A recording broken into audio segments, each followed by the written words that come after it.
Here is what I think.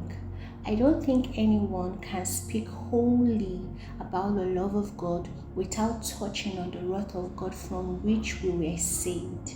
It's not something to just jump away from as though it sort of stains, the idea of tenderness or sweetness of the love of God we try to portray. If you ask me, it actually gives quality that is needed.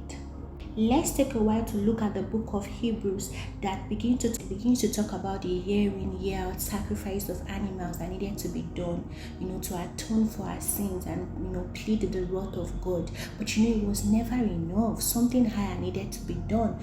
John begins to qualify the love of God and says, "Oh, for God so loved the world that he gave his only son."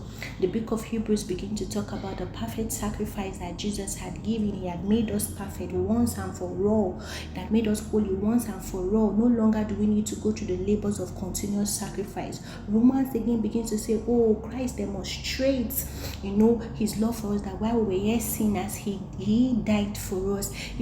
We cannot jump away from the wrath of God. We need to speak about it because it gives expression to the magnitude of God's kindness, of God's love in salvation. It talks about it wholly. In order not to make this conversation longer than is necessary, I think I'm going to end with maybe one of my favorite texts in the book of Romans that sort of gives a comparison between Adam and Christ. It was saying that if by the sin of Adam death had reigned through, or imagine how much more the abundant provision of grace and the gift of righteousness and life reign through the one man Jesus. It's mind-blowing. It is. Here is the point.